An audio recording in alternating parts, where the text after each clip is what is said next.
네, 수업 시작하겠습니다. 안녕하세요. 예. 잘 주무셨어요? 자, 요새 근데 열대 때문에 덥습니다. 잘 주무시고. 자, 오늘은 이제 2주차 수업인데요.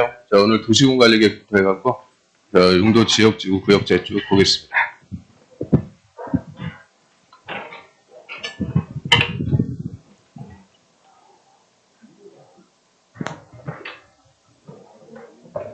자, 일단 요약집은 14페이지. 자, 도시군 관리 계획. 간단하게 요약 정리하고, 그리고 문제 싹 풀어보도록 하겠습니다. 자, PPT 자료는 우리 예전에 이제 책에도 특강했던 거, 그거에다가 조금 보충했고요. 자, 4장의 도시군 관리 계획. 자, 이어서 보겠습니다. 자, 도시군 관리 계획도 도시군, 특광시군. 저는 특광시군 관할구역에 개발하고 정비하고 보전, 구체적으로 집행한다고 그러죠. 이 집행을 위해서 수립하는 토지용, 교통, 환경, 경관 등등에 관한 이 다음의 계획이다. 즉, 각종 토지에 대한 정책을 6가지로 결정해 놓고 구체적으로 집행합니다. 그래서 결정하는 내용들 6개. 자, 용, 기, 도, 지, 입. 우리 앞에 잡다갖고 그대로 외우는데요. 자, 이것도 물어보면 또 만만치가 않아요. 자, 여러분 정확하게 말이죠. 1번에 용도 지역, 용도 지구를 지정 변경하고요. 2번에 용도 구역을 지정 변경합니다. 그러면 지역, 지구, 구역이 지정이 됐다. 그럼 효과는 행위자 는다 그래요. 행위자. 자, 그래서 맨날 물어보는 게 이 용도 지역의 행위자는 도시군 관리계획으로 결정한다. 이러면 틀리게 돼요. 이거는 도시군 관리계획 결정하는 내용이 아니죠. 자, 도시군 관리계획 결정 내용은 용도 지역을 지정 변경하는 것이 도시군 관리계획 내용이고요. 그리고 용도 지역의 행위자는 3가지 제한합니다. 건축 제한, 건폐율, 용적률. 이 3가지 행위자는 대통령령에서 따로 규정을 하죠. 그리고 용도 지구는 용도 지역의 제한을 강화하거나 완화해서 주로 건축을 규제해요. 그럼 용도 지구를 지정하고 변경하는 게 도시군 관리계획 내용이고, 용도 지구의 건축 제한은 도시군 관리계획으로 결정한다. 이러면 틀리죠. 용도 지구의 건축 제한은 조례로 지자체가 알아서 수정합니다. 마찬가지. 용도 구역을 지정 변경하는 것을 도시군 관리계획 결정을 하고요. 용도 구역의 행위 제한을 도시군 관리계획으로 결정한다. 이러면 틀려요. 그래서 써있는 그대로 용도 지역, 용도 지구를 지정 변경하는 것이 도시군 관리계획 내용입니다. 그러면 도시군 관리계획은 이제 결정하고 집행, 이 집행과 관련해서 직접적으로 우리한테 효과가 발생하는 구속적 행정계획이다라고 하고요. 내 땅인데 내 마음대로 못 쓰게 행위자, 또 수용, 이런 직접적인 효과가 발생하니까 이 도시군 관리계획만 쟁송의 대상이 되죠. 이 도시군 관리계획이 위법하게, 부당하게 수립이 돼서 내 권리 침해받았다. 소송을 제기하고 다툴 수가 있습니다. 이 쟁송의 대상이 된다. 그래서 성격 자체가 다르니까 도시군 관리계획은 수립해갖고 승인이 아니고 입안해갖고 결정, 입안 결정, 요거부터 다르게 쓰죠. 먼저 이 도시군 관리계획 입안부터 한다고 그래요. 6가지, 용, 기, 도, 지, 입 6가지 입안합니다. 자, 입안권자, 이 권한자부터 한번 찾아보면 도시군 관리계획도 특광시군이니까 원칙적으로 특광시장 군수, 이 특광시장 군수가 관할구역의 도시군 관리계획 원칙적으로, 의무적으로 입안하죠. 자, 우리 서울특별시에서 용도지역을 지정하려고 그래요. 그 용도지역 지정에 관해서 입안 누가 해야 돼요? 특별시장. 또 인천광역시의 용도구역을 지정하겠다. 용도구역 지정에 관한 입안을 광역시장이 합니다. 또 성남시에 기반시설 설치하겠다. 성남시장이 입안을 해죠. 그래서 이런 식으로 그대로 특광시장 군수가 관할구역의 도시군 관리계획 원칙적으로 의무적으로 입안합니다. 자, 그런데 이 도시군 관리계획도 지역 요건상 필요하면 인접 관할구역의 전부든 일부든 포함해갖고 입안할 수 있다. 자, 얘도 전부냐 일부냐 이게 중요한 게 아니고 포함해갖고 입안할 수 있다 없다. 그게 문제는 되죠. 그래서 연계해서 포함해갖고 입안할 수가 있고요. 자, 연계해서 입안할 때는 관계 특광시장수가 서로 협의해서 구체적으로 입안할 자 지정 또는 공동 입안합니다. 입안할 자를 지정하거나 공동 입안. 자, 그런데 연계 입안은 협의가 안 돼요. 이때는 상급행정청, 국토부 장관 또는 도지사가 누가 입안해라. 입안할 자를 구체적으로 지정을 해주게 되죠. 자, 예를 들어 서울특별시 도시군 관리계획 입안하면서 옆에 경기도 성남시 관할구역 포함해갖고 연계해서 입안할 수가 있고요. 자, 이때는 원칙적으로 특별시하고 성남시장이 협의해서 끝나는 게 아니죠. 이게 직접적으로 효과가 발생하니까 둘이 협의하고 누가 입안할지 지정 또는 공동 입안. 근데 연계 위반은 협의가 안 돼요. 이때는 서울특별시, 경기도, 시도에 걸치죠. 시도지사 같은 급이니까 위로 올라갔고 국토부 장관. 결국 국토부 장관이 둘 중에서 누가 위반해라, 위반할 자를 구체적으로 지정을 합니다. 그 다음에 성남시 도시공관리계획 위반하면서 옆에 용인시 계속 포함해갖고 연계해서 위반할 수도 있고요. 저희 때는 원칙적으로 성남시하고 용인시장이 협의해서 위반할 자 지정하거나 공동 위반 안 되면 성남시든 용인시든 다 경기도, 도에 관할 구역이니까 도지사가 누가 위반할지 정해주게 되죠. 그래서 도에서는 도지사, 시도에 걸칠 때는 국토부 장관이 구체적으로 누가 위반해라, 위반할 자를 지정합니다. 그다음 예외적으로 도시공관리계획은 국토부 장관 또는 도지사가 직접 위반할 수도 있고요. 국토부 장관은 국가계획과 관련되거나 두 개 이상의 시, 도에 걸치는 사업, 시, 도에 걸쳐갖고 하는 사업을 국책사업이라고 그러죠. KTX 사업 같은 거. 그다음 도지사가 위반할 수 있는 것은 시, 군에 걸쳐갖고 도지사가 시하는 사업. 그럼 시군에 걸쳐갖고 도지사 한다. 그거를 광역사업, GTX 같은 거 있죠. 그래서 시군에 걸칠 때는 도지사, 시도에 걸칠 때는 국토부 장관 각각 위반할 수가 있고요. 특히 이 국가계획과 관련해서 할 수 있는 정지 이거를 또 잘 물어봐요. 그럼 국가계획과 관련해서 도시군관리계획 국토부 장관이 위반할 수 있습니다. 그리고 국가계획과 관련된 광역도시계획도 국토부 장관이 수립할 수가 있죠. 그런데 국가계획과 관련된 도시군 기본계획은 국토부 장관이 수립할 수 있다. 그럼 틀려요. 그래서 절대 국토부 장관이 할 수가 없는 게 도시군 기본계획. 광역도시계획과 도시군관리계획은 다 국토부 장관이 할 수 있는데 도시군 기본계획은 절대 안 되죠. 그럼 원칙적으로 특광사무소, 예외 국토부 장관, 도지사. 자, 이 사람들을 합쳐갖고 국가하나지자체, 행정청이라고 그래요. 저희 도시군관리계획은 행정청만 위반합니다. 행정청. 그럼 행정청이 아닌 주민 같은 비행정청은 절대 위반할 수 있다. 그럼 틀리죠. 위반을 제한만 할 수가 있고요. 저 주민 같은 이해관계자 포함해갖고 비행정청은 위반권자에게 위반을 제한만 할 수가 있다라고 하고요. 그럼 주민은 국토부 장관에게 제한할 수 있다. 맞아요. 국토부 장관이 위반을 쓰면 국토부 장관. 도지사한테 제한할 수 있다. 맞아요. 도지사가 위반을 쓰면 도지사. 원칙은 특광시장 분수. 그래서 위반권자에게 제한할 수 있다라고 그랬지. 특광시장 분수에게만 제한할 수 있다. 그러면 틀립니다. 그래서 앞에다 모든 이렇게 붙어도 되지. 모든 위반권자에게 위반을 제한할 수가 있고요. 근데 제한할 수 있는 이거는 딱 4개밖에 없어요. 기반시설, 지구 단위 계획, 일정한 용도 지구, 그리고 입지 규제, 최소구역, 기, 지, 구, 입. 자, 4가지만 주민은 제한을 할 수가 있죠. 그럼 도시공관리계획 내용 6개 중에서 1번의 용도지역, 이거 제한할 수 있다. 그럼 틀리죠. 또 용도구역, 개발제한구역 제한할 수 있다. 틀려요. 이런 거 제한할 수 있다 그러면 맨날 그린벨트 풀어달라고 그러죠. 그래서 이런 건 아예 제한권이 없고 제한할 수 있는 것은 기반시설, 지구단위 계획, 용도지구, 그리고 일정한 입지규제 최소구역. 그래서 딱 요 4개만 주민은 위반을 제한할 수가 있고요. 또 제한할 수 있는데 또 함부로 제한하고 그러면 안 돼요. 그래서 이 제한권 남용을 방지하기 위해서 동의부터 받아가라. 그래서 기반시설 제한할 때는 면적. 근데 우리 국토법에서는 국공유지 포함 그러면 안 돼요. 국공유지 제외입니다. 국공유지는 제외하고요. 면적 5분의 4 이상의 토지 소유자의 동의. 나머지 지구 단위 계획이나 용도 지구 이런 거 제한할 때는 면적 3분의 2 이상의 동의입니다. 입지 규제 최소 구역은 아직은 몰라요. 그래서 일단 기반설, 지구 단위 계획, 용도 지구. 자, 요거 보는데요. 기반설을 제한할 때만 5분의 4. 나머지는 3분의 2 이상의 동의입니다. 그래서 일반적으로 제한할 때는 다 얼마의 동의냐? 3분의 2. 그런데 기반설, 요것만 5분의 4. 그럼 저 개발법에서 개발구역 제한할 때도 3분의 2. 정비법에 정비계획 제한할 때도 3분의 2. 건축법에 특별건축구역 제한할 때도 3분의 2. 다 3분의 2의 동의인데 요것만, 이 기반시설만 5분의 4. 그래서 요게 29회 때 그대로 기출문제죠. 자, 그래서 동의받아갖고 제한하는데요. 자, 용도지구, 요게 또 논자. 자, 용도지구는 아무거나 제한하는 게 아니고 딱 요것만. 산업, 유통, 개발, 진흥지구. 요것만 또 제한할 수가 있죠. 그래서 산업, 유통, 개발, 진흥지구 제한할 수 없다. 그게 30회 때 정답. 그래서 맞추라고 줬어요. 그래서 산업, 유통, 개발, 진흥지구. 이게 쉽게 줬으니까 이제 두 번째. 요 산업, 유통, 개발, 진흥지구를 제한하게 한 요거. 자, 요거를 또 정리를 좀 해두셔야 돼요. 자, 우리 개발진흥지구는 5개가 있습니다. 개발진흥지구 뭐 있어요? 구, 산, 관, 복, 특 5가지가 있는데 그 중에서 주민이 제한할 수 있는 것은 산업유통개발진흥지구. 저것만 제한할 수가 있고요.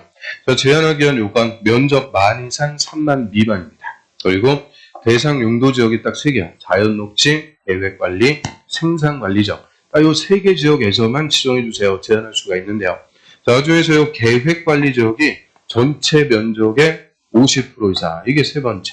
그래서 계획관리지역의 50% 이상. 나머지가 자연녹지 아니면 생산관리지역입니다. 그 다음에 산업유통개발진흥지구. 얘 제한할 때도 면적 얼마 이상의 동의? 3분의 2 이상의 동의받아야죠. 1, 2, 3, 4. 그대로 또 4가지 나오니까 요 산업유통개발진흥지구. 요거 제한하기 위한 요건 신경 써서 보고요. 그 다음에 이런 동의받아갖고 이제 제한을 했다. 자, 입안권자는 제한한 것을 입안해줄지 안 해줄지 원칙 45일 내 반영 여부를 통보합니다. 다만 부득이한 사정이 있으면 1회 30일 연장. 그래서 45일에 30일 연장이니까 최장 75일 내는 반영 여부를 통보를 해주도록 하고요. 그 다음 입안권자는 제한자하고 협의해서 입안하고 결정에 필요한 비용, 전부든 일부든 제한자에게 부담시킬 수 있다. 일단 부담시킬 수 있다, 없다, 있다. 이거 갖고 일단 물어보죠. 부담시킬 수가 있고요. 두 번째 논점은 입안하고 결정에 필요한 비용, 조사 비용 같은 것을 제한자에게 부담시킬 수가 있고요. 절대 기반설의 설치 비용을 제한자에게 부담시킬 수 있다. 그러면 또 틀려. 기반설 설치 비용이 아니고 입안 결정에 필요한 비용, 기초조사 비용 이런 것들 부담시킬 수가 있죠. 그래서 요새는 이제 입안권자보다 입안의 제한. 자, 여기가 27, 28, 29 계속 기출이죠. 그 다음에 입안한 내용을 결정권자 결정합니다. 자, 결정권자. 요거부터 먼저 보죠. 자, 결정권자 이퀄 자치권자. 그래서 입안권자보다 요새는 이제 결정권자 이거를 더 잘 물어봐요. 그럼 결정권자 원칙은 자치권을 갖는 시도지사.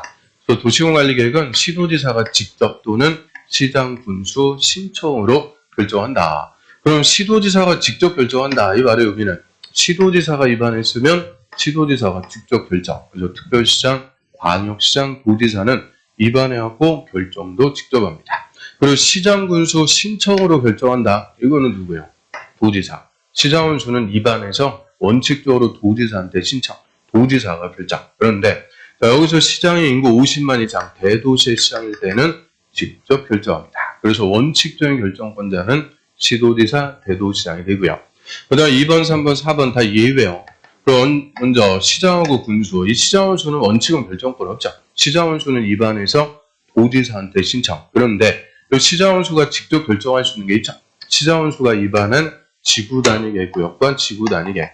이 지구 단위 계획 관련해서만큼은 시장 군수가 입안해서 직접 결정할 수 있는 예외를 줘요. 이유는 이 지구 단위 계획이라는 것 자체가 관할 구역의 일부에다가만 수립하는 가장 지역적인 계획이에요. 그래서 이런 지역적인 내용까지 도지사가 속속들이 알 수가 없죠. 그래서 지구 단위 계획은 시장 군수가 입안해서 직접 결정할 수 있는 예외를 줍니다.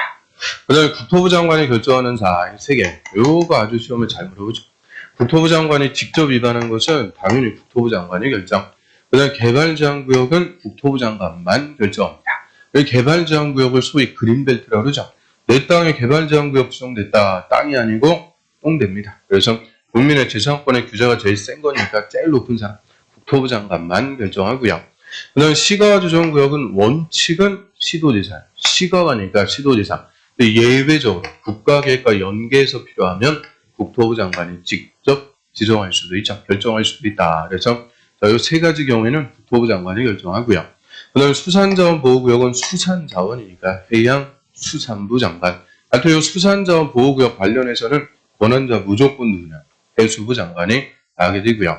그럼 특히 용도구역, 이 용도구역 관련해갖고 누가 결정하는지 잘 물어보죠. 그러면 용도구역, 개, 도, 시, 수 할 때 도자가 빠졌어요. 도자는 도시 자연공원구역, 도시 자연공원구역. 자, 얘는 안 나오니까 원칙대로 누가 결정? 시도지사, 대도시장이 결정합니다. 그래서 결정권자 쭉 정리해봤고요. 저희 결정권자 도시공관리계획 결정에서 고시합니다. 우리한테 효과가 있는 것은 고시해서 알려준다라고 하고요. 근데 도시공관리계획은 결정 고시하면 효력이 발생한다 이러면 틀려요. 다시 지형 도면을 고시. 도시군관리계 결정한 것을 지도에다 표시하고 이 지형 도면을 고시한 날부터 효력이 발생. 자, 요것도 요새 아주 단골 메뉴예요. 지형 도면 고시 다음 날부터 효력이 발생한다. 그래서 맨날 다음 날 껴갖고. 그러면 다음 날부터 효과가 발생하는 거 우리 공법에 있어요, 없어요? 엄청나게 많죠. 실효되거나 해제되는 것은 다음 날. 그런데 여기서는 다음 날 그러면 안 돼. 그냥 지형 도면을 고시한 날부터 효력이 발생. 여기서 효력이라고 할 때는 행위자 아니죠. 이제 내 땅인데 내 마음대로 못 쓰게 규제. 이런 행위지 않은 효과는 지형 도면 고시한 날부터 발생합니다. 그럼 모든 공법상의 규제는 규제가 만들어지고 새로 하는 행위부터만 규제를 해요. 그거를 행정규제 장례요. 장례에 대해서 새로 하는 것만 규제. 그래서 기왕에 하고 있던 행위에 대해서는 소급해갖고 효과를 미칠 수가 없죠. 그래서 기왕에 하고 있던 것은 기득권을 계속할 수 있도록 합니다. 또 도시군관리계 결정 당시에 이미 사업이나 공사에 착수한 자는 관계없이, 즉 행위제한 받지 않고 계속할 수 있다. 그래서 결정 당시에 착수하고 하고 있었으면 행위제한 받지 않고 계속하는데 계속하려면 다시 허가 받아야 돼요. 신고만 해주면 돼요. 별도의 허가, 신고 필요가 없다. 써 있는 걸 물어봐도 틀리는 걸 써 있는 걸. 그래서 별도로 허가받거나 신고하고 그럴 필요가 없이 그냥 계속할 수 있다. 이게 원칙입니다. 그냥 계속할 수 있는데 딱 두 개만. 시가와 조정구역 그리고 수산자원 보호구역. 자, 이 두 개는 용도구역입니다. 행위제한이 제일 센 것들이요. 그래서 이 두 개만큼은 착수만 갖고 기득권 보여주면 너무나 과도한 특권이 돼요. 그래서 3개월 내 신고하고 계속할 수 있다. 그래서 이 시가와 조정구역, 수산자원 보호구역만 특칙이요. 3개월 내 신고. 나머지는 그냥 착수하고 있었으면 그냥 계속할 수 있고요. 자, 우리 공법 통틀어갖고 기득권보호의 특칙 딱 4개밖에 없어요. 시가와 조정구역과 수산자원 보호구역은 3개월 내 신고. 개발구역하고 정비구역은 30일 내 신고. 딱 그 4개만 기득권보호의 특칙. 그 다음에 도시군관리계획은 지형도면을 고시한 날부터 효력이 발생합니다. 자, 우리 지형도면은 지적이 표시된 지형도. 자, 이거 지적도 그러면 틀린다고 그랬어요. 지적도가 아니고 지적이 표시된 지형도. 지도에다가 도시군관리계획 결정한 것을 표시해갖고 우리한테 보여주는 거죠. 그래서 지도만 딱 봐도 이 땅에 뭐가 결정됐구나. 우리가 쉽게 알아볼 수 있게끔 이 지형도면을 작성해서 고시를 해야 효과가 발생하고요. 그럼 지형도면의 작성은 누가 하는 거냐? 입안한 자. 입안한 자가 결정이 있으면 결정한 것을 그대로 지형도면으로 작성합니다. 그럼 입안권자 누구였어요? 원칙, 특방시장 군수, 예외, 국토부 장관, 도지사. 입안한 자가 그대로 지형도면 작성합니다. 그 중에서 입안권자 중에서 시장하고 군수, 대도시장은 결정권자니까 빼고 시장하고 군수는 결정권이 없으니까 지형도면 작성해서 도지사한테 와서 승인까지 받아야 돼요. 그래서 시장, 군수는 결정권자가 아니니까 도지사한테 와서 승인. 그런데 시장원수가 결정할 수 있는 게 있죠. 지구단위계획과 지구단위계획. 요거는 시장원수가 결정권자니까 도지사한테 승인 받을 필요가 없어요. 결정권이 없는 것만 도지사한테 승인을 받고요. 자, 승인 신청을 받은 도지사는 30일 내 지형도면 승인해 줍니다. 여기 계획 파트에서 숫자 물으면 다 며칠이냐? 30일. 여기서도 30일 내 도지사가 승인. 그래서 작성 또는 승인한 지형도면을 고시합니다. 이 고시는 결정권자가 합니다. 그래서 도시군관리계 결정을 고시하든 지형도면을 고시하든 실효된 거를 고시하든 고시는 무조건 결정권자가 합니다. 결정권자. 그리고 이 지형도면을 작성한 날부터 효력이 발생한다. 그러면 틀려요. 고시한 날. 고시한 날부터 구체적인 효과가 발생.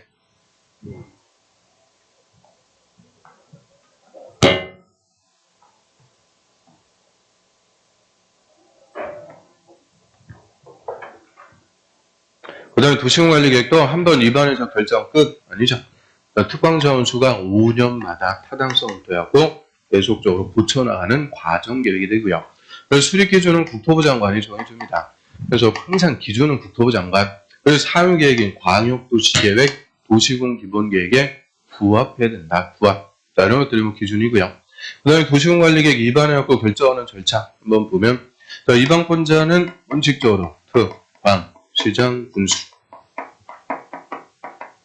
예외적으로 국토부 장관, 도지사.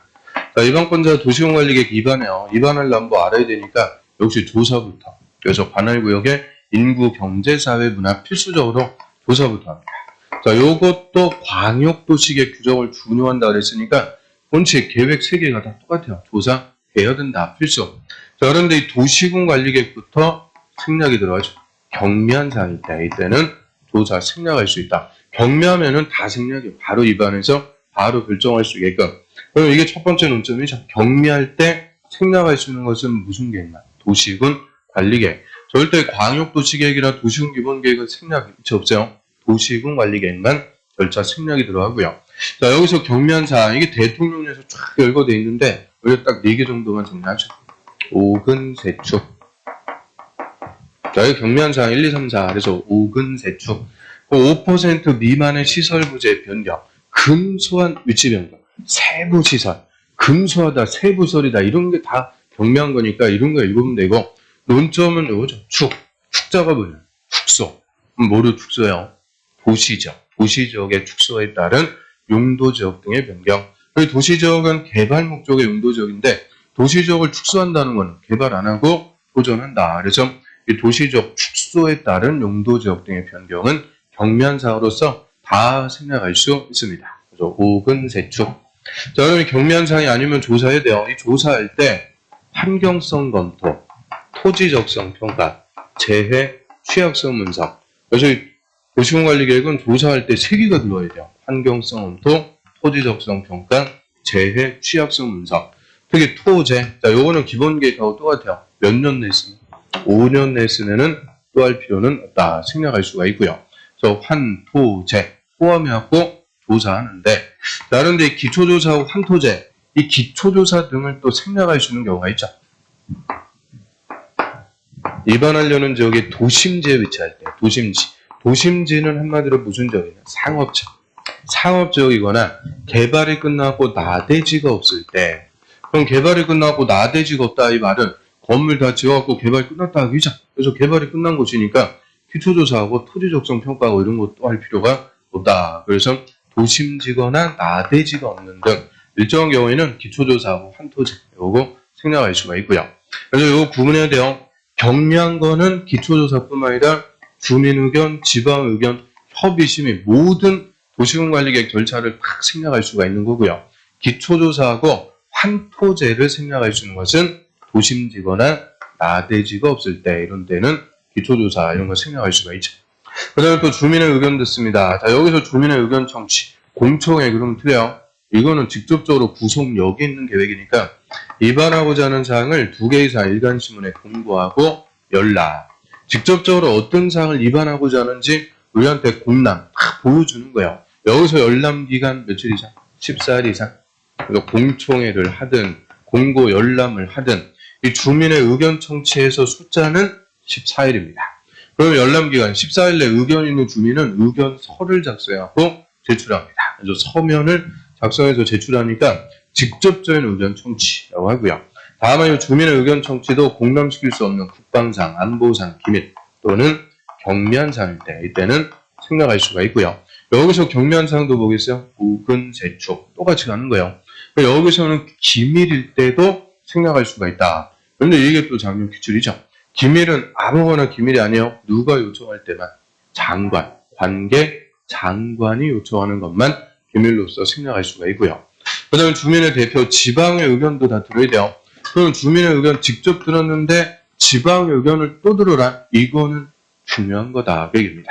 또 중요한 거니까 도시군관리계획 내용 1, 2, 3 보도록 하면 되죠. 1번 용도지역, 용도지구. 2번은 용도구역, 3번은 기반시설. 그래서 지역지구 구역하고 기반시설.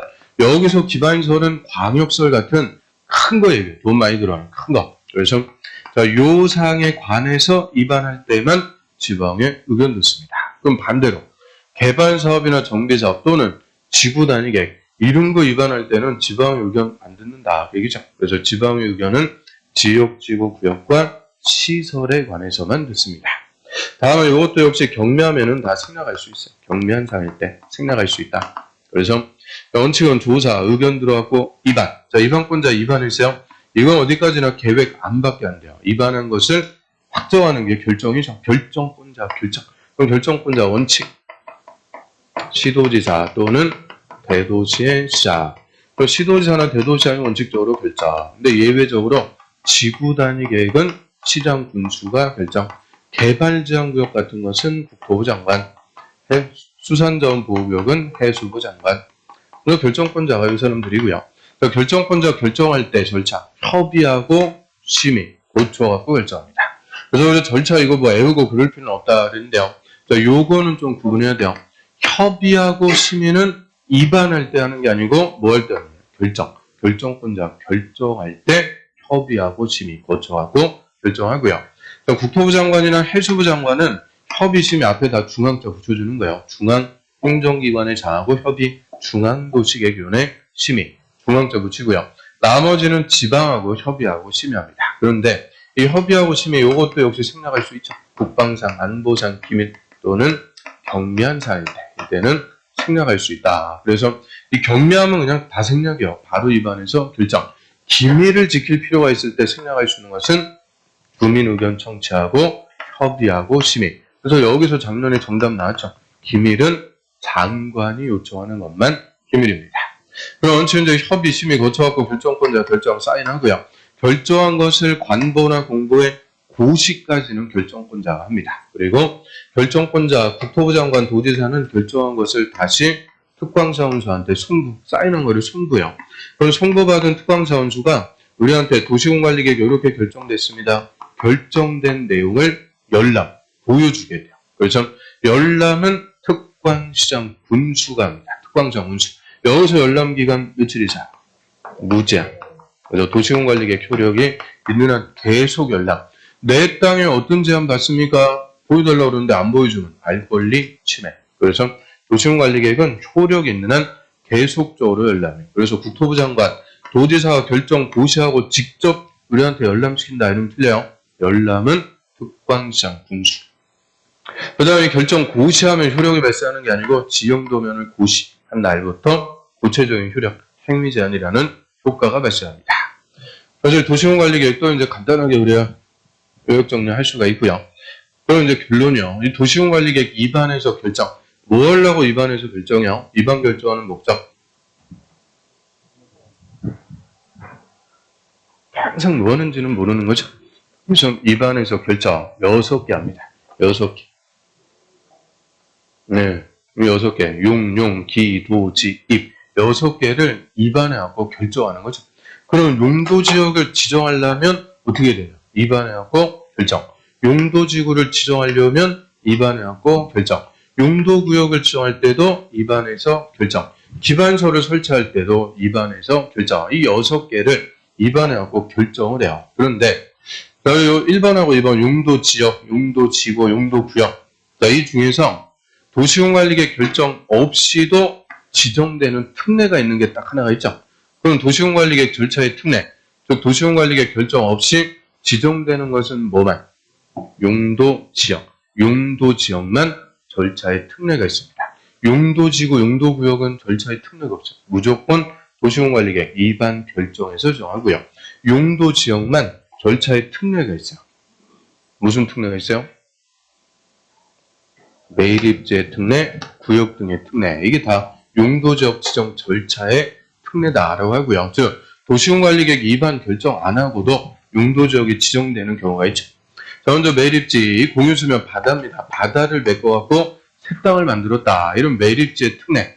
자, 매립 목적과 이웃하고는 용도지역이 같아요. 매립 목적이 농사, 이웃 용도지역도 농림 똑같아. 이때는 그 매립구역은 매립준공 인가일에 이웃하고는 용도지역으로 지정된 걸로 본다. 그래서 매립 목적과 이웃하고는 용도지역이 똑같으면 그 매립구역은 도시공관리계획 입안 결정 따로 할 필요가 없이 매립준공 인가일에 그냥 이웃 용도지역으로 지정이 되는 거예요. 지정. 그런데 새 토지에 용도지역이 지정됐습니다. 알려는 줘야 되니까 뭐는 따로 해줘야 되냐? 고시. 이거 어렵게 주면 지정 고시된 걸로 본다. 이러면 틀려. 지정까지만 된 걸로 보고 고시는 별도로 해주도록 하죠. 이 매립제 특례라고 그래요. 예를 들어 이쪽이 바다, 이쪽이 육지. 육지 쪽으로 쏙 들어온 바다 부분. 자, 요 입구에다 방파제 딱 설치해갖고 막아버리고요. 바닥을 싹 퍼내갖고 메꿔갖고는 색당을 만들었어요. 이 공유수면 매립지라고 그러죠. 매립구역. 그 매립 목적이 농사 지으려고 매립했어요. 그리고 원칙은 농림지역으로 도시공관리계 결정해갖고 지정을 해줘야 되는데 마침 보니까 이 매립지가 이웃하원 용도지역이 무슨 지역이냐? 농림지역. 똑같은 거예요. 똑같은 거니까 이때는 도시공관리계 따로 입안 결정할 필요가 없다. 그는 매립 사업이 끝난 날 준공인가일에 이웃 용도지역 농림지역으로 지정이 된다. 다만 새 토지에 농림지역이 지정됐습니다. 알려는 줘야 되니까 고시는 따로 해주도록 합니다. 그리고 매립지의 특례. 그럼 매립지의 특례가 없는 게 있죠.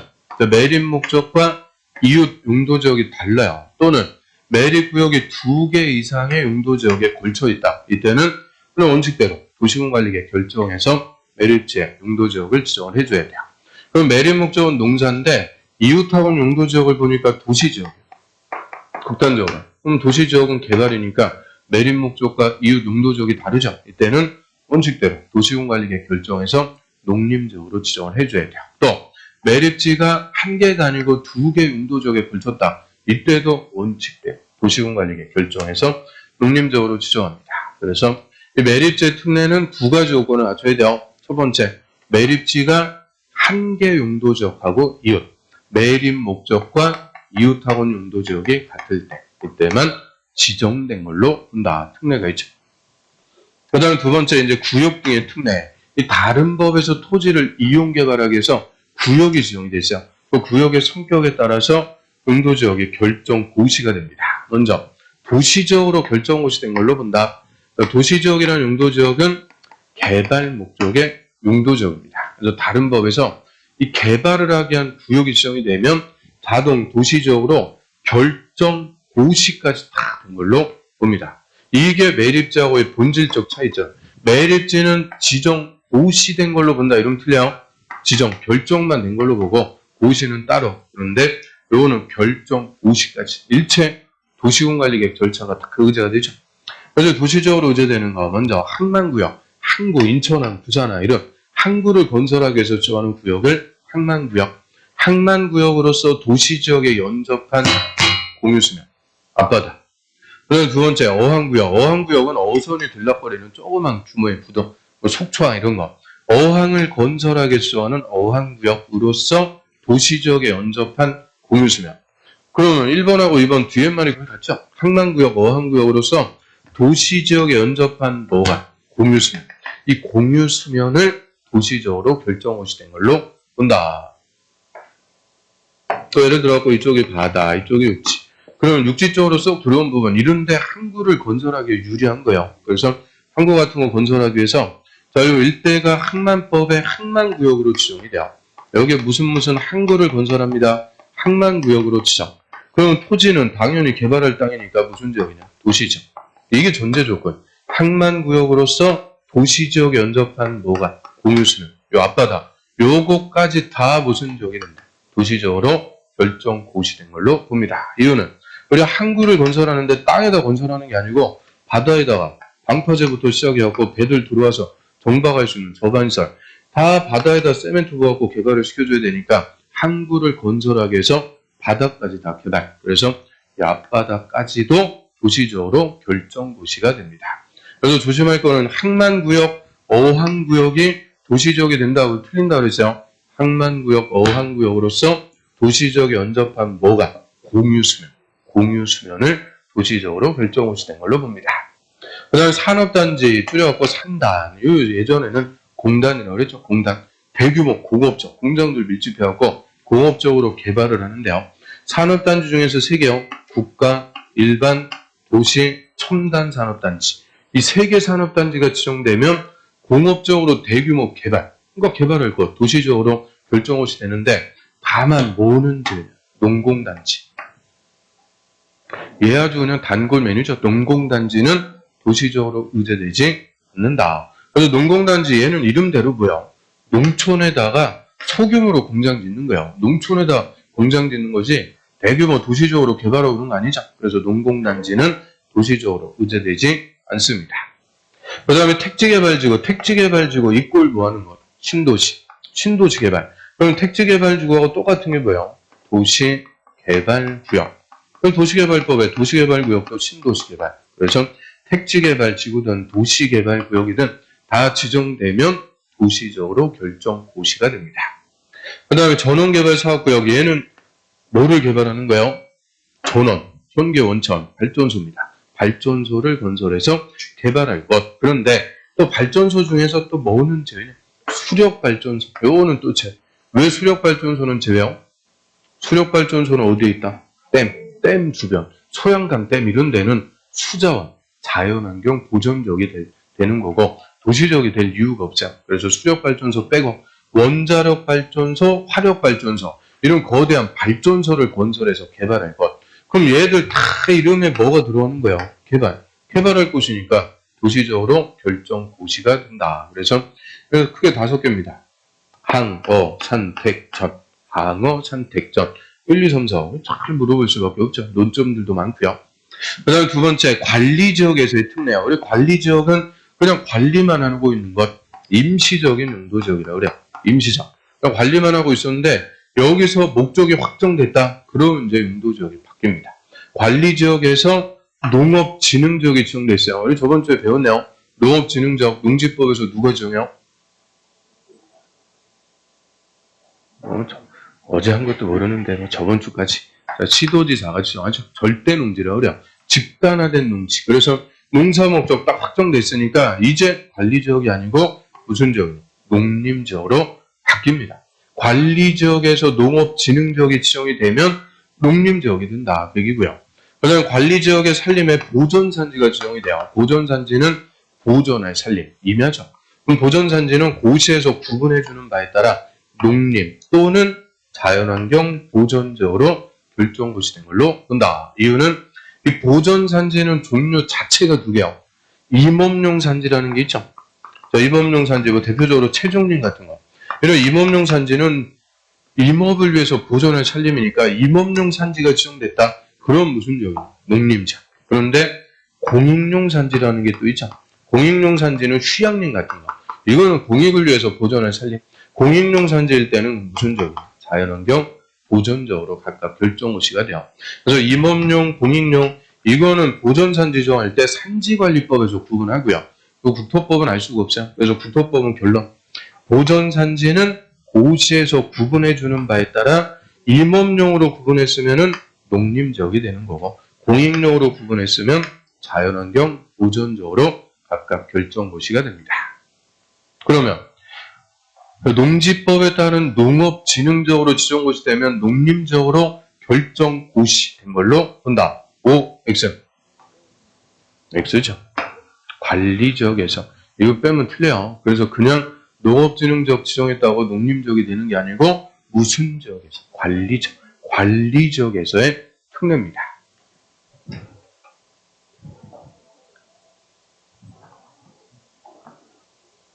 여기까지 도시군관리계획 내용들 정리하고요.